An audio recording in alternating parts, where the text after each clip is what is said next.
కదా, బియ్యానికి తౌడు ఉంటుంది కదా, ఆ చేటకి తౌడు అతుక్కుని ఉంటుంది, దాంట్లో కూరగాయలు పళ్ళు కనుక వేసినతో త్వరగా పాడైపోతాయి. అందుకని చాట్లో పళ్ళు వేసామంటే దరిద్రం అంటారు. అలా వేయడు. ఒకసారి కట్టి వదిలిన బట్ట మళ్ళీ కట్టడు. విడిచిన బట్ట కట్టడం దరిద్రం. దరిద్రం చూసారా ఏ పదం వాడాం? దరిద్రం, దరిద్ర దేవత. అలాగే ఒకళ్ళు స్నానం చెయ్యగా మిగిలిన నీళ్లతో స్నానం చేయడం, అది కూడా దరిద్రమే. దరిద్రం అమ్మ.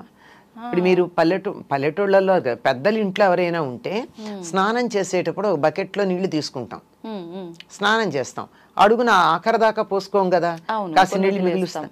ఆ మిగిల్చిన కింద పోసి బకెట్ బోర్లించి వస్తారు. ఆ మిగిలిన నీళ్లతో ఇంకోళ్ళు స్నానం చేయకూడదు. ఓకే, మామూలుగా అందులో నీళ్లు వదలొద్దు అనటం విన్నాం, కానీ దాని వెనకాల రీజన్ ఇదని ఇప్పుడు తెలిసిందమ్మా. కానీ ఆఖరి నీళ్లు పోసుకోకూడదు, ఆఖరి నీళ్లు పోసుకోకూడదు, వదిలిపెట్టకూడదు. కనుక వాటిని కింద పారబోసి వచ్చేస్తాం కదా. అంటే ఆడి విడిచిన నీరు ఆడడే రాజు అని ఒక జానపద గేయాలు ఇవన్నీ మనకి. ఇవన్నీ ఎక్కడ దరిద్ర దేవత రావడానికి వీల్లేని ప్రదేశాలు ఇవి. అంటే దరిద్రం రావాలంటే ఏం చెయ్యొచ్చు?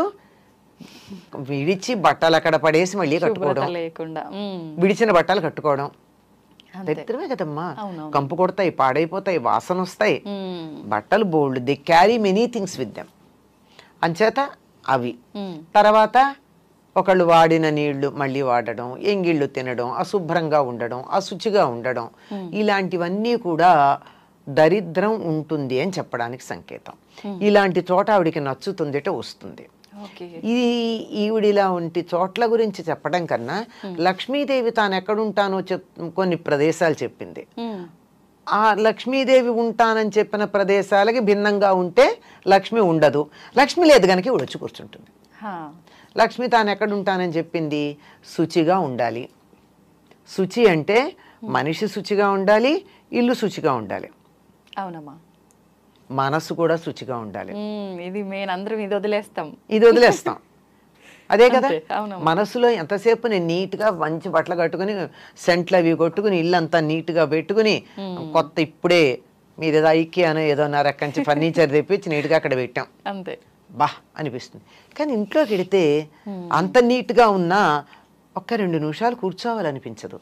ఎప్పుడు బయటపడదామా అనిపిస్తుంది. అంటే వాళ్ళ మనసులో ఉన్నటువంటి భావాలు అంత వ్యతిరేకమైనటువంటి లక్షణాన్ని కలిగి ఉన్నాయి, ప్రతికూల లక్షణాలు. కనుక అటువంటి చోటకి లక్ష్మీదేవి ఉండదు. శౌచం లక్ష్మి ఉండాలంటే కావాల్సింది. తర్వాత ఇంట్లో ఎప్పుడు తగాదాలు దెబ్బలాటలు ఉండకూడదు. గాలి వెలుగు ఉండాలి, వెంటిలేషన్ ఎక్కువగా. చీకటి పడ్డాక దీపం ఉండాలి. దీపంలో నేను ఉంటానని చెప్పింది, పూలలో తానుంటానంది. తర్వాత ఏనుగు ముఖంలో ఉంటానంది, చంద్రుడి వెన్నెల్లో ఉంటానంది. లక్ష్మీదేవి ఉంటానని చెప్పినటువంటి వస్తువులు ఇవి. ఇవి మన దగ్గర ఉన్నట్టయితే లక్ష్మి ఉంటుంది. ఈ మధ్య ఎవరో ఈ ఏనుగు ముఖంలో లక్ష్మీదేవి ఉంటుంది కనుక ఇంట్లో ఏనుగులు పెట్టుకోండి అని చెప్పి షాప్ పేరు కూడా చెప్పారు, ఎక్కడ దొరుకుతాయో. ఇది నిజంగా అట్లా పెట్టుకోవచ్చమ్మా? అవసరం లేదు. పెట్టుకోవచ్చు కానీ పెట్టుకోవాలని ఏం లేదు. ఏనుగు ముఖాలు పెట్టినంత మాత్రం లక్ష్మీదేవి ఇంట్లోకి ఏం వచ్చి కూర్చోదు. మనం దెబ్బలాడుకుంటూ ఉంటే ఆవిడ పారిపోతుంది. ఇంట్లో ఒకళ్ళనొకళ్ళు తిట్టుకుంటూ ఉన్నా, అప్పుడు కొంతమంది ఇళ్లలో ఫ్లయింగ్ సాసర్స్ ఉంటాయి భోజనాల దగ్గర, అలాంటివి ఉన్నా లక్ష్మీదేవి పొరపాటును కూడా దరిదాపుల్లోకి రాదు. వీలైనంత దూరంగా ఉండే ప్రయత్నం చేస్తుంది. వస్తున్నదన్నా పారిపోతుంది. అంటే దరిదాపుల్లో కదా, కొన్ని రోజుల పాటు రాదు. అంచేత మనకి సంపద కావాలి అంటే నవ్వుతూ ఉండాలి. అదే చెప్తారండి, ఇంటికి సంపద ఎవరంటే చిరునవ్వు ఉన్న మొహాలట. నవ్వుకుంటూ ఎప్పుడు నవ్వగలం మనం? మనసు బాగుంటే, అందరూ ఆహ్లాదంగా ఉంటే, ఒకళ్ళ పట్ల ఒకటి శత్రుభావం లేకుండా ఉంటే అక్కడ లక్ష్మీదేవి ఉంటుంది. అంటే ఇవి లేని చోట లక్ష్మి ఉండదు. ఇంట్లో శుచిగా లేకపోయినా, దెబ్బలాడుకుంటూ ఉన్నా, పోట్లాడుకుంటూ ఉన్నా, ఏడుస్తూ ఉన్నా, ఏడ్చే చోట కూడా లక్ష్మి ఉంటుంది. ఎందుకంటే కష్టాలు ఎవరికి ఉండవమ్మా, మనుషులకు కాకపోతే మాకులకు వస్తాయా? వస్తాయి. కష్టం వస్తుంది కానీ దానికి ఏడవకూడదు. బాధపడడం వేరు, దాని వేదన చెంది దిగులు పడ్డం వేరు. కొంతమంది మొహాలు చూడండి, ఏదో చిన్న బాధ వస్తుంది, మొహం అంతా దీనానాథుల్లాగా మొహాలు పెడతారు. వాళ్ళకి సంపద రమ్మంటే ఎట్లా వస్తుంది? ముందు ఆ మొహం మారిస్తే మీ మొహం కాస్త మార్చుకోండి, మీకు కష్టాలు తొలగుతాయని చెప్తారు చాలా మంది. మొహంలోనే కనపడతాయి. ఎప్పుడు చూసినా ఏడుపు కొట్టు మొహం వేసుకొని ఉంటావు ఇట్లా అంటుంటారు. ఏడుపు మొహం, ఈడుపు కాళ్ళు, ఈ రెండు జ్యేష్ఠాదేవిని ఆహ్వానిస్తాయని చెప్తారు పెద్దవాళ్ళు ఇంట్లో. ఈడుపు కాళ్ళు అంటే పని చేయమంటే అబ్బా అని నడవడం చకచకా కాకుండా ఏమిటో అని కాళ్ళు ఈడ్చుకుంటూ నడుస్తారు. అంటే ఇష్టం లేక. అంటే సోమరితనం ఉన్న చోట లక్ష్మీదేవి ఉండదు, దరిద్ర దేవత ఉంటుంది. వీళ్ళిద్దరూ ఒకళ్ళు అంటే ఒకళ్ళు ఉండరు కదా. దీనికి చిన్న ఒక చమత్కారమైన విషయం చెప్తారు. మా ఇద్దరిలో ఎవరు అందగత్తెలు అని అడిగారట లక్ష్మీదేవిను జ్యేష్ఠాదేవి. ఎవరిని అందగత్తెలన్నా రెండో వాళ్ళకి కోపం వస్తుంది కదా. అవునమ్మా. మరి లక్ష్మి కావాలి, జ్యేష్ఠాదేవి అక్కర్లేదు. అందుకు ఆయన తెలివిగా అన్నాడట, ఇద్దరిని అక్కడ నిలబెట్టి మీరు ఇటు రండి, నువ్వు ఇటు వెళ్ళు అన్నట్ట. లక్ష్మీదేవిని ఇంట్లోకి రమ్మన్నాడు, జ్యేష్ఠాదేవిని వెళ్ళమన్నాడు. అబ్బా నువ్వు అలా బయటికి వెడుతుంటే ఎంత అందంగా ఉన్నావో అన్నట్ట జ్యేష్ఠాదేవిని. లక్ష్మీదేవిని నువ్వు ఇంట్లోకి వస్తుంటే ఎంత అందంగా ఉన్నావో అన్నట్ట. అయిపోయింది. ఎంత తెలివిగా చెప్పారు కదమ్మా. మనకు కావాల్సిందే అదే కదా. అప్పుడు వెళ్తే ఈవిడ వస్తుంది, చీకటి పెడితే గాని వెలుగు రాదు. అంతే కదా. అంచేత వెలుగు లేకపోతే చీకటి వస్తుంది. అవును, చీకటి వస్తే వెలుగుపోయింది కాదు, వెలుగు లేకపోతే చీకటి వస్తుంది. అందువల్ల వెలుగుని ఆహ్వానించుకోవాలి, చీకటి దానంతా అదే పోతుంది. అంచేత సూపర్ అమ్మా. నిజంగా ఎవరమ్మా ఇది చెప్పింది? ఏదో ఒక పండితుడి గురించి ఒక కథ చెప్తారు. ఇది ఒక ప్రధానమైన పండితుడు అని కాదు, ఊరికే అసలు తెలివితేటలు ఎట్లా ఉంటాయి అని చెప్పడానికి ఒక పండితుడి పేరు పెట్టి చెప్పినటువంటి లోకంలో ఉన్నటువంటి కథ. చాలా అద్భుతంగా అసలు నిజంగా చెప్పేవారు. ఇలా ఉంటాయి. అంచేత మనకి సంపద కావాలి అంటే లక్ష్మీదేవి లక్ష్మి అంటే డబ్బు అని మాత్రమే అనుకుంటాం మనం. అవునమ్మా. కాదమ్మా, అష్టలక్ష్ములు ధనంతో పాటుగా ధాన్యం, చదువు, ఆరోగ్యం, సంతానం ఇలాంటివన్నీ కూడా లక్ష్ములే. ఇవన్నీ కూడా మనకు అనుకూలంగా ఉండాలి అంటే ఎప్పుడూ మనం ఆహ్లాదంగా ఉండాలి, నవ్వుతూ ఉండాలి, ఇంట్లో గాలి వెలుగు ఉండాలి, శరీరం మనసు కూడా శుచిగా ఉండాలి. ఇవేమీ లేకపోతే అక్కగారు వచ్చి కూర్చుంటారు, అక్కగారు వద్దనుకుంటే ఇవన్నీ ఉండాలి. అంతే. మనం తన కోసం పెద్ద ప్రయత్నాలు ఏం చేయాల్సిన అవసరం లేదు. లక్ష్మీదేవిని ఆహ్వానించాలి, మనకు కావాలి ఇవన్నీ అనుకుంటే ఆటోమేటిక్ గా వెళ్ళిపోతుంది. ఇందులో ఏదన్నా డబ్బు పెట్టి చేయాల్సిన పని ఉందమ్మా? లేదమ్మా. నవ్వుతూ ఉండడానికి డబ్బు అక్కర్లేదు కదా. లేదు, మనసు ప్రశాంతంగా ఉంచుకుంటే సరిపోతుంది. ఇల్లు శుచిగా పెట్టుకోవడానికి డబ్బు అక్కర్లేదు కదా. అవును. పోట్లాడుకోకుండా ఉండడానికి డబ్బు అక్కర్లేదు కదా. తిట్టుకోకుండా ఉండడానికి డబ్బు అక్కర్లేదు కదా. ఏడవకుండా ఉండడానికి డబ్బులు అక్కర్లేదు కదా. ఇవేమీ డబ్బులు అక్కర్లేకుండానే మనకి లక్ష్మి వచ్చేటటువంటి సాధనాలు. అంతే, మనం రూపాయి ఖర్చు చేయాల్సిన అవసరం లేదు. కానీ చాలా మంది ఇవన్నీ జరగాలంటే ఈ రెమెడీ చేయాలి, ఆ రెమెడీ చేయాలి, ఇలాంటివన్నీ చెప్తుంటారు కదమ్మా. అసలు ఇవన్నీ వర్కౌట్ అవుతాయా?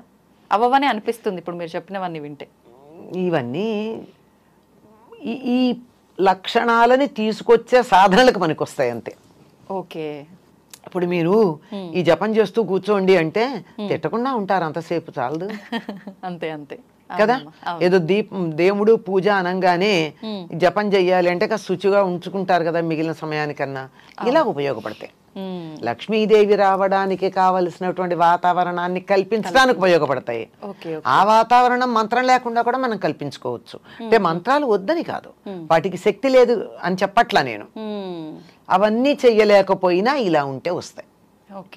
చేయగలిగితే చేసుకోవచ్చు, చేయలేకపోతే విచారం అవసరం లేదు. మళ్ళీ మంత్రం అంటే మనం చెప్పే విధానం అటు ఇటు అయినా కూడా మీరు ఇందాక అన్నట్టు అర్థాలు మారిపోతున్నాయి. దానికన్నా మనం ఇదంతా మీరు చెప్పినట్టు చేసుకోవడమే బెటర్. హాయిగా ఉండండి. అంతే అంతే. లలితా సహస్రనామంలో ఒక నామం ఉంది అమ్మవారి గురించి, సుఖారాధ్య అని ఉంది. సుఖంగా ఆరాధించబడేది. సుఖంగా ఆరాధించేదానికి ఎందుకు కష్టపడతామమ్మా? అమ్మవారి ఆరాధన సుఖంగా చేసుకోవచ్చుగా. అంతే, హాయిగా చేసుకోవచ్చుగా. కష్టపడి ఎందుకు చెయ్యాలి?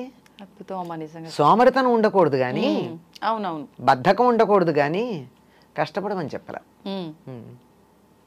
అందరూ ఆర్భాటాలు, హంగులు, హడావిడి, ఆ పూజలు ఇవన్నీ అనగానే అమ్మో అన్ని నియమాలు పాటించాలి, ఎన్నో కష్టాలు ఇబ్బందులు. నియమాలు ఉన్నాయి లేకపోలా, కానీ అవి కూడా చాలా తేలికైన నియమాలు. మనం అనుకుంటే తేలికమ్మా.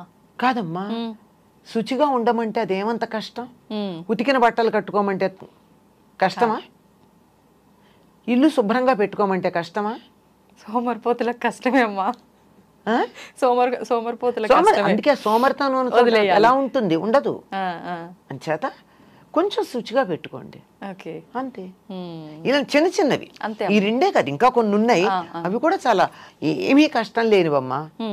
ఏమీ ఆ మాత్రం కూడా కష్టపడకుండా మంత్రం చేయడం కష్టం కదా? అవును అవును, చాలా కష్టం. ఇంకేదో రెమెడీస్ అవి చేయండి చేయండి అని చెప్తే డబ్బులు ఖర్చు పెట్టి చేయడం కష్టం కదా? వాటికన్నా ఇది తేలిక కాదు మరి. పైగా శుభ్రంగా ఉంచుకుంటే మనకే ఇంకా హెల్త్ ఇష్యూస్ రాకుండా ఉంటాయి. ఇది ఒక ఫేవర్ కూడా ఉంది కదమ్మా. అది కూడా లక్ష్మే కదమ్మా, ఆరోగ్య లక్ష్మి. అంతే అంతే. అవునమ్మా, మీరు చెప్పినట్టు నిజంగా ఆరోగ్యము ఉండాలి, డబ్బు ఉండాలి, ప్రతి ఒక్కటి ఉండాలమ్మా. డబ్బు ఒక్కటే కాదు, అన్నీ ఉండాలమ్మా. డబ్బుతో వచ్చేది ఏం లేదు. ఆరోగ్యం ఉండాలి. మనకి కావాలంటే పిలిచే మనుషులు ఉండాలి. బోల్డ్ మంది పిల్లలు ఉన్నారు, కానీ కప్పుడు కాఫీ ఇచ్చేవాళ్ళు ఉన్నారా? గ్లాసులు మంచినీళ్ళు చేతికి అందించేవాళ్ళు ఉన్నారా? ఏదో దేశాల్లో ఉండి ఎక్కడో ఉండి బోల్డ్ సంపాదిస్తున్నారు, కోట్లు సంపాదిస్తున్నారు. ఆయా దేశాల్లో ధనవంతమైన దేశాల్లో పెలాషియల్ బిల్డింగ్స్ ఉన్నాయి, కానీ ఇక్కడ అమ్మకో నాన్నకో జ్వరం వస్తే చూసుకోవడానికి పక్కింటి వాళ్ళ మీదో పని మనిషి మీదో ఆధారపడాలి. అవును, అది సంతాన లక్ష్మి కాదు, అది సంతాన సౌభాగ్యం కాదు. సంతానం మాత్రమే ఉంది, సౌభాగ్యం లేదు. ఓకే, తెలుసుకోవాలమ్మా ఇలాంటి విషయాలన్నీ ఇంకా ఇంకా మీ ద్వారా మేము. థ్యాంక్ యూ అమ్మా, థ్యాంక్ యూ. నమస్తే.